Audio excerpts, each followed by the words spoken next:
Egocentric World est un petit jeu de cartes pour 1 à 6 joueurs, très simple mais aussi très stratégique. Chaque joueur se voit distribuer 5 cartes qui représentent sa ville. À la fin de la partie, le but est d'avoir le total d'égocentrisme le plus faible dans sa ville, c'est-à-dire dans sa main. Les joueurs jouent chacun leur tour en commençant par le joueur ayant obtenu le pire score à la manche précédente. Lorsque c'est à vous de jouer, vous pouvez 1. Piocher une carte.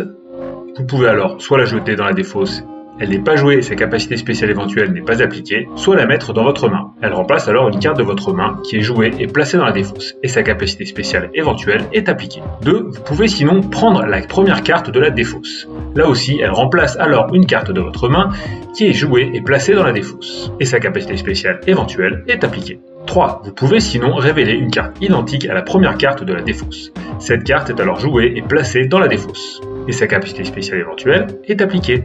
4. Vous pouvez sinon révéler 2 cartes identiques de votre main.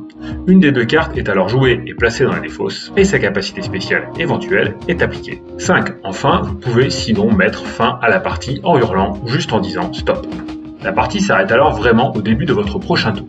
On compte alors les points pour savoir qui l'emporte. Les points de chaque joueur sont additionnés de manche en manche jusqu'à ce qu'un des joueurs atteigne 50. Le joueur qui a alors le plus faible score l'emporte. Jetons maintenant un œil aux capacités spéciales qu'offrent certaines cartes. Lorsque vous jouez la carte 12, vous pouvez jouer un nouveau tour complet. Lorsque vous jouez la carte 11, vous pouvez échanger 2 cartes entre 2 joueurs, soit aléatoirement, soit en désignant une carte précise. Cependant, en cas d'erreur, l'échange n'a pas lieu, et vous ajoutez une carte de pénalité à votre main. Vous pouvez être un des 2 joueurs qui échangent. Dans ce cas, vous échangez la carte de votre choix de votre main. Lorsque vous jouez la carte 10, vous pouvez regarder la main du joueur de votre choix. La capacité spéciale de la carte 9 s'applique lorsque vous êtes visé par les 2 précédentes capacités spéciales. Vous pouvez alors immédiatement jouer cette carte qui va dans la défausse. La capacité spéciale qui vous visez est alors annulée.